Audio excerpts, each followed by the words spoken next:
Welcome to Lakers Central. I'm Alex, that's Vinay, and we are back to talk about Lakers preseason. This is our pregame show, if you will. We're going to talk a little bit about the Lakers' victory over the Clippers, and then obviously tonight they're playing the Clippers again. So we've got a few things to talk about. But Vinay, how's it going, man? We pulled in a victory the other night. We picked up right where we left off. We notched our first preseason win. Based on the energy on the timeline, it looked like everybody wanted that win, even though it's just preseason. hmm But it was good to see all the new faces and the kind of. I mean, obviously the most important guy was Talen. That was the guy that everybody's been sort of looking at. We didn't have a first round pick this year because we made that trade for Schroeder.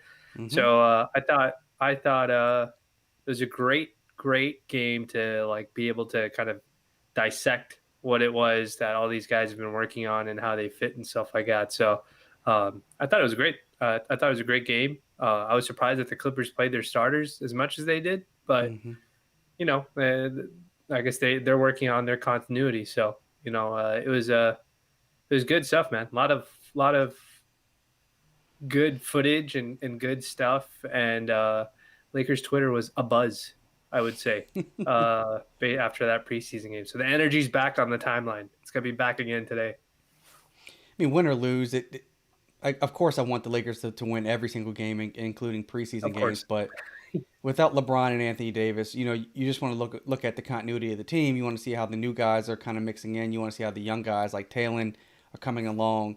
That's really what you're looking for. And obviously, you don't want anyone to get hurt. But you mentioned him already, so we might as well start with Talen Horton-Tucker, man. He had a phenomenal game. 19 points, 9 rebounds, 4 assists, 3 steals. Didn't shoot the ball well, but that boy is hmm aggressive. He doesn't he's not gun shy. So, what was your first impression of him? Yeah, I was gonna say that was probably the first. I mean, I wouldn't say it was the first observation, but I felt like he played with a lot of confidence. That was probably the biggest thing that stood out Mhm. more than any of his shooting, more than just anything. Just like it felt like he was bringing the ball up the court, running the Yeah. offense, making his cuts, navigating the pick and roll. He was doing it all in like a confident manner, and Mhm. I think one of the hardest things for a guy who is asked to play in like a lot of live ball situations, like where you have to do something with the dribble. Um, Confidence is like one of those things. That's why they say like the point guard position is one of the most difficult positions to adjust to in the Mhm. NBA.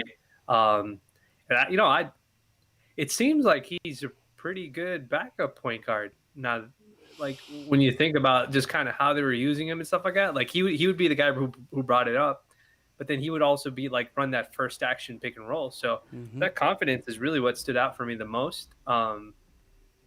And then I mean, just you could see the talent, you could see it Yeah. there. Like he had a play to end the half where he did that ISO on Reggie Jackson, and he set him up with like a brilliant spin move, Mhm. and if it wasn't for the help side defender, that's a layup. He closes out that half with a score. So like just that sort of poise and stuff like that. Yeah. That was pretty interesting. What did you think? What did you think about like how they used him and how he like kind of integrated with the lineups?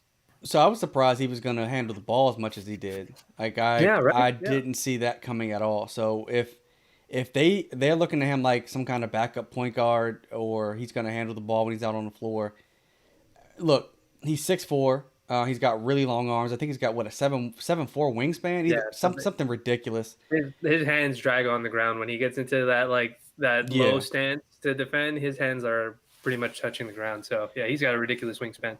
And I mean, he looks comfortable running the offense. I mean, look, it's a Mhm. preseason game, so we'll see how things go in the regular season. But he had that one play where I think Paul George was covering him, and like he crossed up Paul George and did the step back three. Now he missed it, obviously, but he shook Paul George. I think Wes Matthews talked about Kawhi asking him, "Yo, how old is that guy?" Like Yeah, he yeah. made That an story came impression. out. Yeah.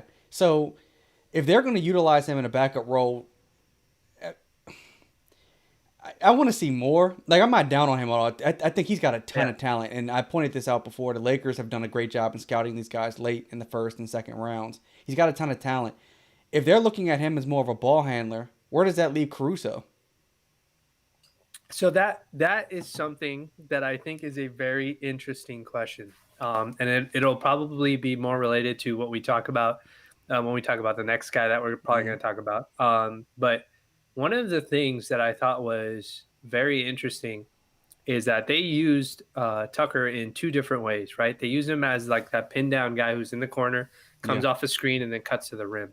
So Schroeder, like at the beginning of the game, he just kept hitting him on those kinds of plays. And I think he hit Kuzma, a couple other guys, Wesley Matthews, and stuff like that.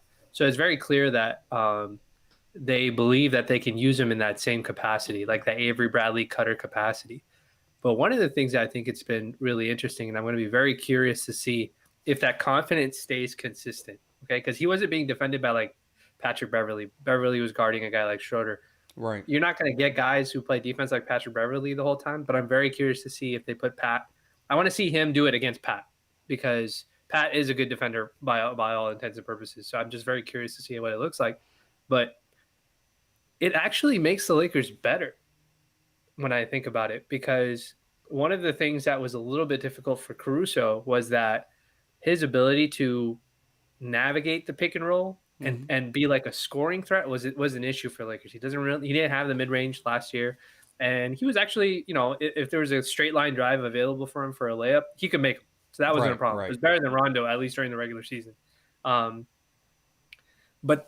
it didn't seem like it was a strength of his. That's not like his style of thing.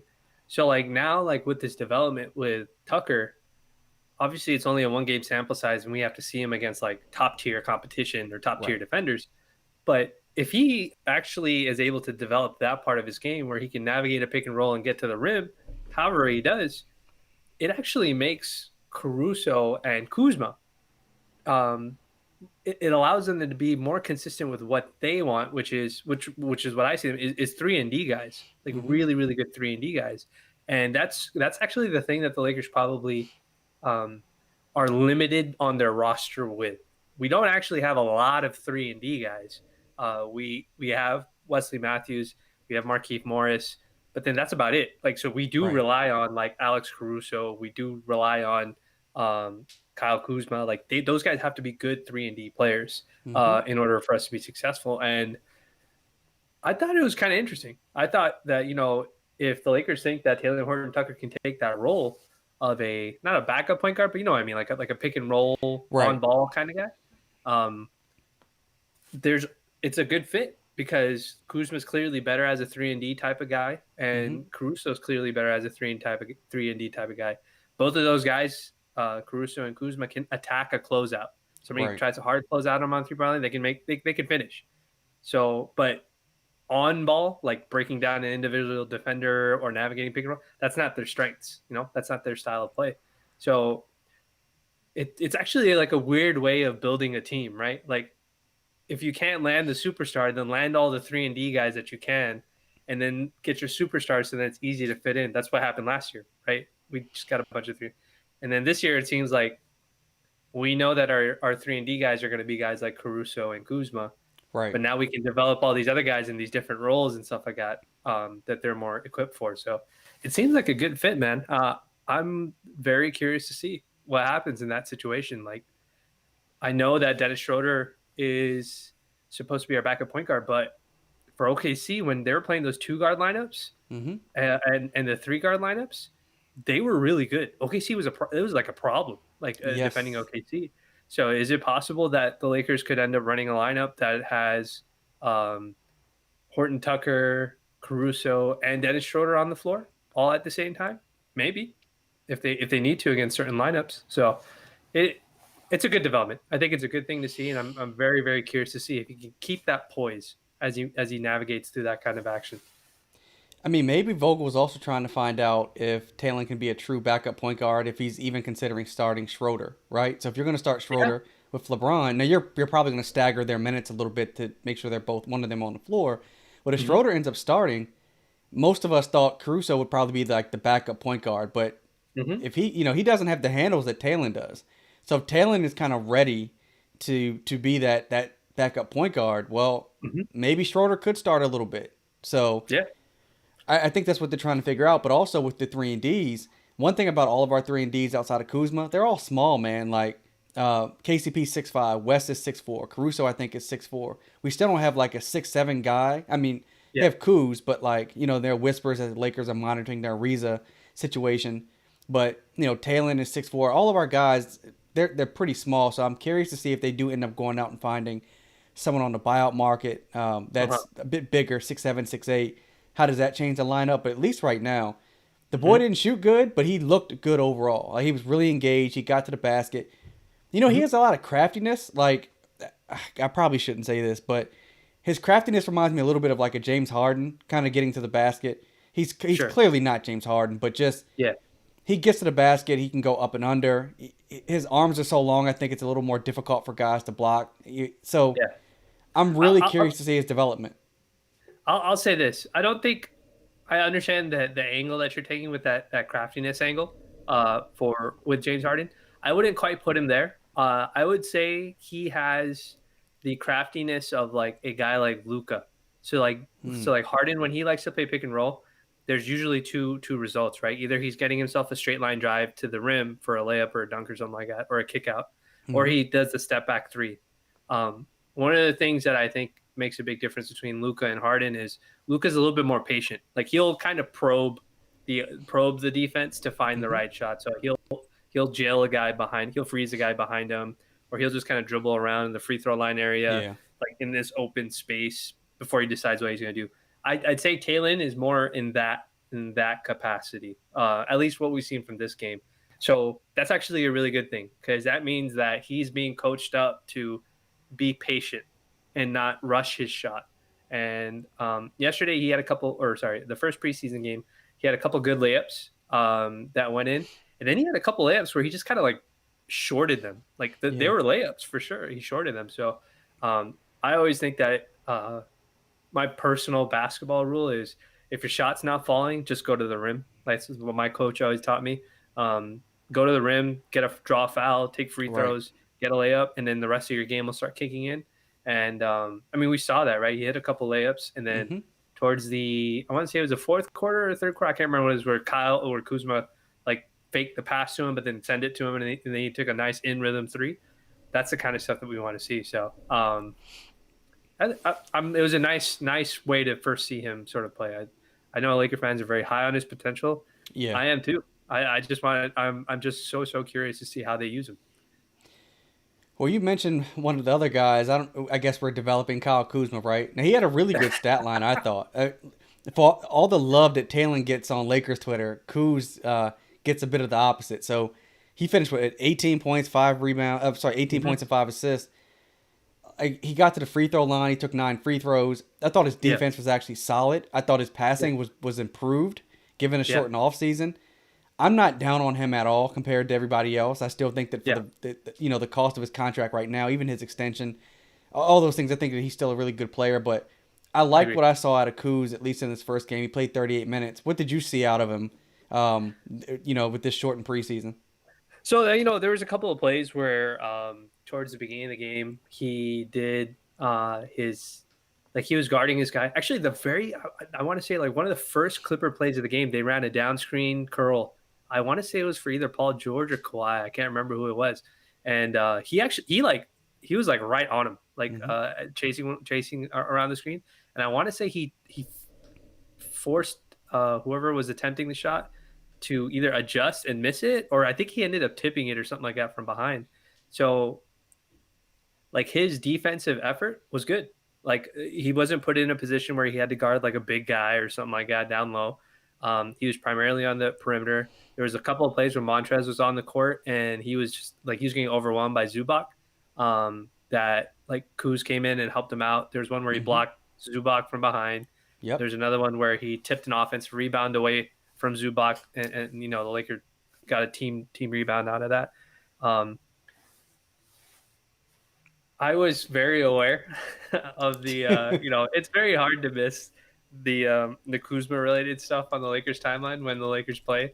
So I understand, and like my stance has always been, look, I understand. If you don't like Kuzma and the way he plays, I get it, Right. but he is being a productive player at times. I think Hmm. what upsets a lot of Laker fans is his shot selection. And I think people get very upset with his shot selection because if he doesn't make it and it looks like it's not a good shot attempt, then they Hmm. get very mad at him. Um, and I get it. He's not a first year player. He's not a second year player. So I understand that. Um, we're not developing Kyle Kuzma. Uh, it's not that he can't get better. It's just some things are very, very hard to develop. Like if we were talking about like the number one issue with Kuzma has been his ability to not break down a defender off a live dribble. Like he's not Ingram, he's not Talen. He doesn't have that ball handling acumen, and that's not really the Lakers' fault. That's really the fault of either the college he went to or the trainer that he had for not identifying that he has a really weak handle before he let him go to college. Like got him into college and NBA or whatever. I don't know if he'll improve on that end, but one thing is for sure. He seems like an excellent archetype for a 3-and-D player for the Lakers' future. We know that he can't break down a live dribble guy, but neither could Danny Green. Okay. Wesley Matthews isn't the type of guy who breaks down guys with a live dribble either. But as a guy who can run around screens, cut to the rim, and space the floor, and do his job, but do his job in a good way. You know what I mean? Like we don't need you to be a star. We just need you to be a star in your role. And he's doing that even with some of the sketchy shot selection and stuff like that. Like to be honest, like when Anthony Davis and LeBron are sharing the court with him, he's not going to be taking some of these shots. No, he won't. And there's a point in the preseason game where neither team could score. And so, he just started shooting. Somebody had to shoot the ball, So the second and third quarters were kind of brutal for the Lakers. Yeah, and I mean the game, and neither team broke 100 points, so you can tell how bad the shooting was. It was very rusty for both teams. And he was probably rusty himself, I would imagine. So I'm not going to make any excuses for him. The limitations that he has as a player, I agree with Laker fans. I see those limitations as well. But I know there was a lot of chatter on the timeline about, and Kendrick Perkins tweeted and then deleted that Kuzma has to watch out because Talen Horton-Tucker is going to take his job. I don't have anything nice to say about what Kendrick said, so I'm not going to say anything about it. But what I will say is there is definitely a possibility that Talen and Kuzma can be good together. Right. It doesn't need to be an and or thing because their skill sets are not the same. The way they score is not the same. And so I think my only encouragement to Laker fans is if you want to be upset, I totally get it. If you want to be positive, I totally get it. I see both sides on the timeline do that. The way I'm looking at it, at least, is how does this fit within what the other guy is doing? When I see Talen and when I see Kuzma, I don't see one guy taking minutes from the other. I see two guys that can work together because they have differing strengths. Because Kuzma is like 6'7", 6'8", like he's a taller guy, and Talen is a smaller guy. So there's different strengths, different defensive strengths that they have. And if Talen is going to handle the ball more than we probably thought in his second season, Frank has already talked about playing Kuzma at the 2, kind of in that Danny Green role, right? So if Talen's going to be on the floor more, handling the ball out of pick and roll situations, Kuz could be coming off of screens, Kuz could be cutting. He could play that 2 guard, and if his defense is improving, which I do think that it is getting better, at his size, he could easily play the 2. There's obviously going to be guards that take advantage of him because that's just the way things go. Right. But I think that if he's on the floor a lot this season, so is Talen, one is not taking minutes for the other. They're out there for 2 distinct purposes that can actually work well together. And I think that what we're seeing Talen looks like he's got a lot of potential, right? And fans are excited about that. Laker fans get super excited whenever we get a guy with potential. And we're seeing a guy with Kuzma who's 6 or 7 years maybe 6 years older than Talen. I think Kuzma's 25 or 25. Talen's 20, right? So he's about to turn 20, I think. Yeah. Right. So at 25, generally a player is who they are. That doesn't mean they can't get better and they don't work on things and improve on certain things. But generally at 25, you don't see a leap in their games. With Talen, people were probably thinking, this guy might. I know there are Lakers fans that think this guy could be an all-star, and I'm not even going down that rabbit hole yet. As to say, he does look really good. He looks fearless. He is more than just somebody the Lakers signed because he's with Clutch. Like, that notion is, people should throw that out the window. He can actually play.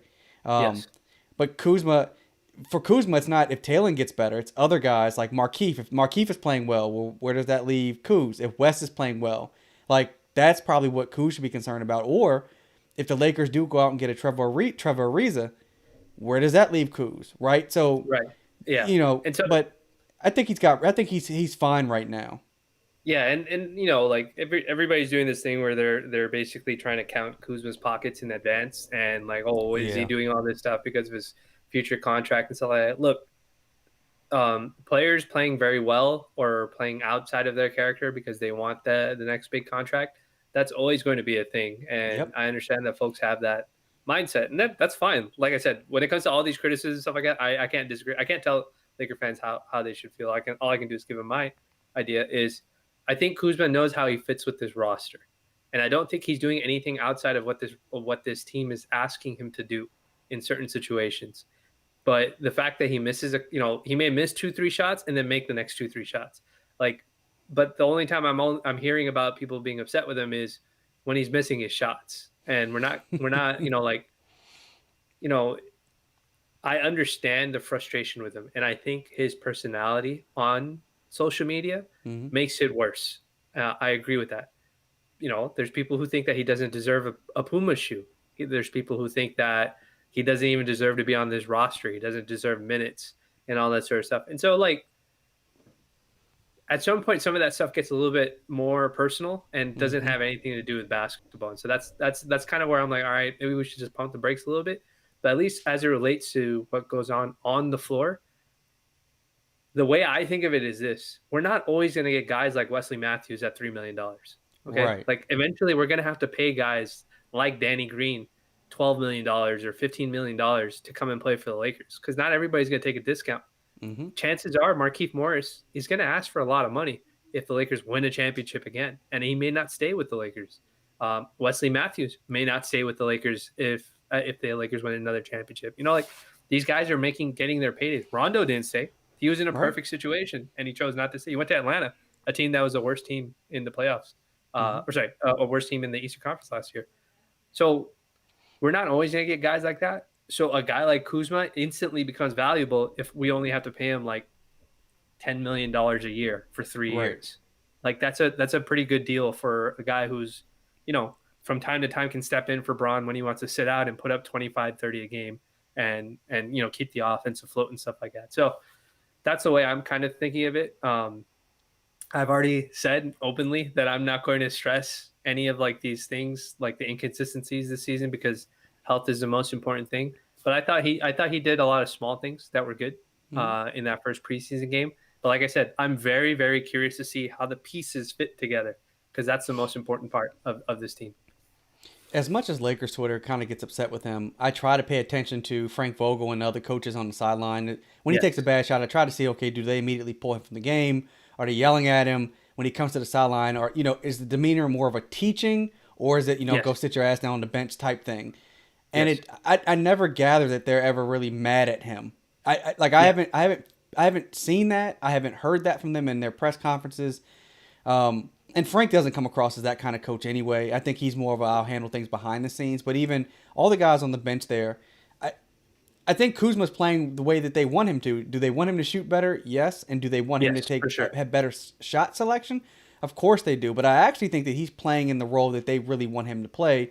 And everything that I've heard out of the Laker side of things has been he at least works hard. And I think that if he's working hard, like I think people see the hair, the commercials, the The women from personality. Instagram, Yeah. yeah, that he's with.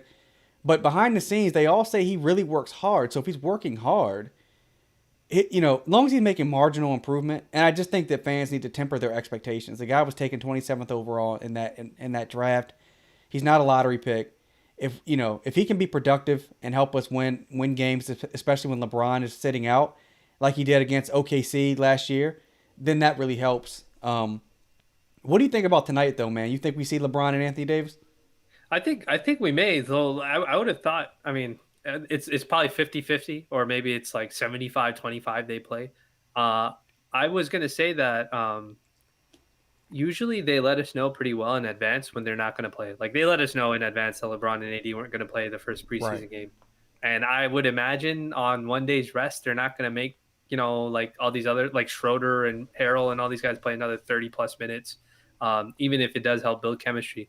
I wouldn't be surprised if LeBron and AD play tonight and they play like 15 minutes, like Yeah. some nominal, really, really nominal amount of minutes.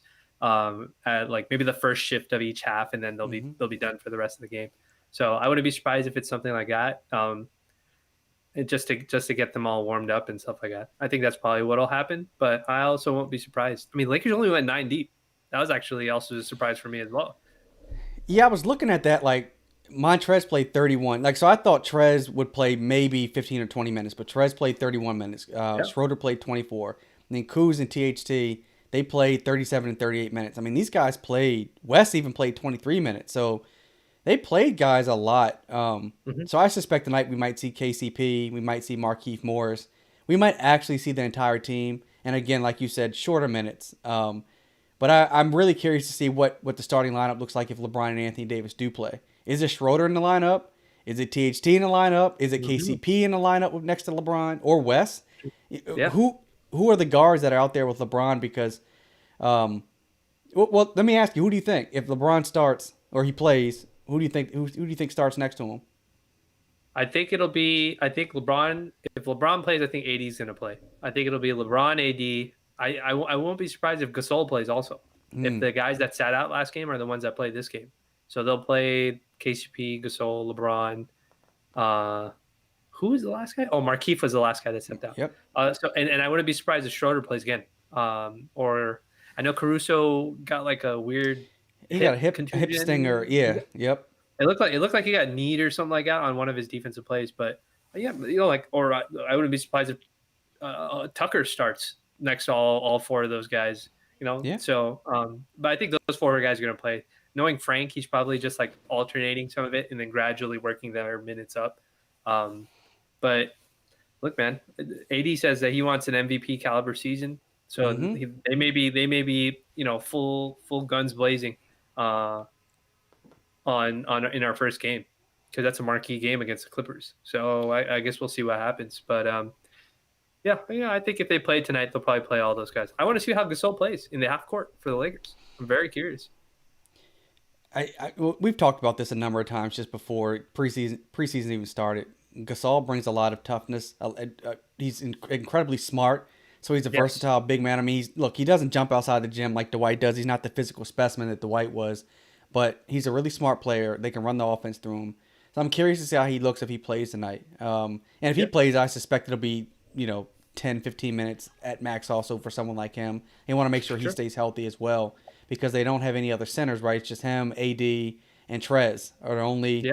guys And that would be. Kostas, if you count him, but he's Kostas would be the last center technically, but or Kcock would also be another guy. I guess they could play a small ball center.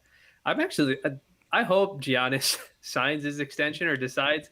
I don't know if Kostas we weren't going to talk about him, but he looks really lost when he's on the court. I'm not sure how long his tenure with the Lakers is going to be. He's actually signed to the roster. He's not a two-way Mm, for us, and yeah, I just don't know. I wonder if he'll still be on the roster if Giannis ends up staying with the Bucks or agrees to his extension or whatever.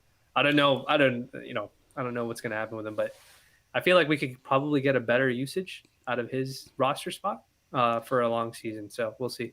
well, I mean, there's guys like what Dwayne Dedman is still out there Yeah, unsigned. exactly. Right. Yeah. So I mean, not that I don't think that the Lakers. I'm sure the Lakers do see some value in Kustas, just as a player in his own right. But Yes. look, Rob isn't dumb, right? Like we know this game that Rob is playing, Yes. and so um, Giannis still hasn't signed his extension. I think he's got to the 22nd to do so. If he does sign in Milwaukee, you're right. I'm really curious to see if they keep Kustas on for the rest of the year. I can't Mhm. imagine they do, man. Not because Anthony Davis likes to have big men next to him. Of course, we got Trez and Marcus, or I'm sorry, Trez and Mark. But if the Lakers are also eyeing Ariza, Ariza's not a center. He's not a big man. So if they need an empty spot for a guy that can actually play the center Mhm. position and give the Lakers, 5 or 10 minutes a night, like Kustas right now, I wouldn't. If we really needed a guy like that extra Yeah, center, he's yeah, not. he's not the guy. Yeah, yeah. So that was a more jarring thing from watching yesterday. I was just like, wow, it wasn't that like his production. It was just like he like genuinely looks lost like on the court. Like he's getting lost on his rotations, getting lost on just kind of his Yeah. defense and stuff like that. So Not that he's like, again, it's not about him being his quality of play. It's just I just don't know how it fits with us. But yeah, even adding if a guy like Arizo or even another buyout candidate becomes available, um, who knows? Like at that prorated amount, Hmm. it may not be Quinn Cook is the guy who's let go. It may be Kostas or something like that. That's let Kuzma is let's go. So I guess we'll be interested. I'll be interested to see how that all sort of works out. Well, let's close out on one of the new guys that we brought on, man. Dennis Schroeder. So Mm-hmm. you and I talked about this along with Ricky on NBA Weekly, and Schroeder's really shifty. I love having a quick scoring guard on the roster, but some of his Mm-hmm. shots look pretty flat in that first Yeah. game. He got blocked a couple times. Some of his shots reminded me of how Kobe used to shoot when he was really young, like that laser beam shot. Um, Yeah. but do you just think that was, tired legs, it's short off season? What do you think we see out of him tonight if he actually plays? Yeah. I think that was definitely probably part of what it was. I think when you go from simulating games against your teammates Hmm. in practices to live game, there's a little bit of difference. I so the shot did look a little flat. I think he'll adjust. His catch and shoot threes look really nice. They Hmm. they look really good. His floater looked really nice.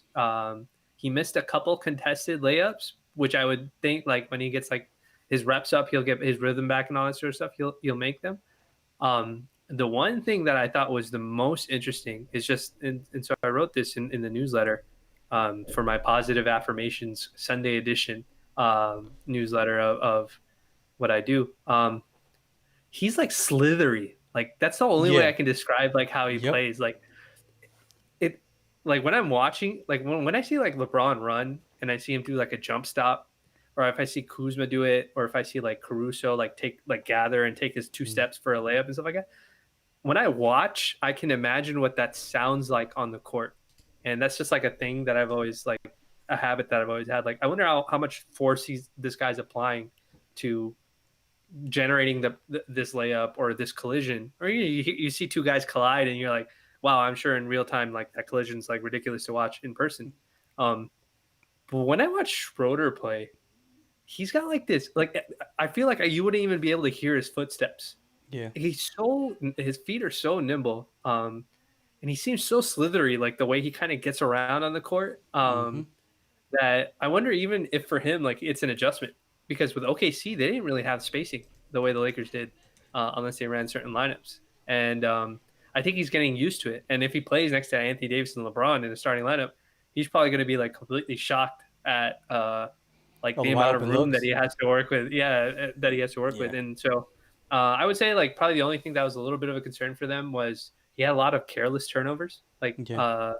But a lot of it was more of a lot of it was more of a I need to get my rhythm right, my passing rhythm right to understand where you like to catch the ball and how to lead you and stuff like that. But all of the plays where the Lakers had a designed cutting action off of a Hmm. screen, he hit all of the guys that he needed to on that. So I'm very very happy to see that because that was a genuine problem for the Lakers last year. Rondo would not hit the cutter and then he would just go right to the AD post up, and I was like, all right, like well, this is not an offense for us to run. So he was good, man. He looked good. Montrez looked good. He looked good. West came out like aggressive, attacking Kawhi and stuff like that. So it's solid stuff. I'll be curious to see more, man. I think all Laker fans are fiending for more and more tape, and I know all the Lakers writers, official and non-official writers, are all excited to see more tape and film on these guys. So I'm looking forward to it. The one thing I really liked out of Schroeder and really out of all the Lakers is that they competed against the Clippers. They stayed in the game. That could have Yeah. been a game that they just melted in because the Clipper stars Mm-hmm. were playing and whatever, and ours weren't. But they kept up with the Clippers. But so in the second and third quarters, I think the Lakers scored 18 and 16 points in those quarters, and there was a drop Mm-hmm. off. You Yeah. won't see that kind of drop off in the regular season and playoffs because with LeBron and AD leading the starting units, or one of them even with the second unit, and now with Schroeder, Trez, all these other guys, there Yeah. won't be that drop off that we had last year, right? Like that in that drop off we saw in that game one where the second unit with K Cock and those other guys, Caruso, they couldn't score. So Yeah. I think this team might. I can't remember what we averaged last year, but I wouldn't be surprised if we hang 110 points a game or more, man. I mean, maybe I'm just being a little Part excited, but No, I mean, I don't think that's outlandish. The Lakers' biggest Achilles heel in the regular season, it wasn't an issue in the postseason, was in the regular season was their bench. Their bench would routinely blow leads, especially when it was just Anthony Davis that was on the floor. Yeah. We've addressed that issue now, whether it's Schroeder and Anthony Davis or a combination of Schroeder, Anthony Davis, and Montrezl Harrell. In theory, um, the Lakers have the bodies to now put up the points and the skills, at least off the bench, um, to preserve the offense that we need to preserve, even if there's a little bit of a drop off on defense, which I expect there to be. So you just, you know, Laker fans won't be patient. We know that we're never going to be patient when it comes to what we want, because we want to be obnoxious, because we want to win a championship again.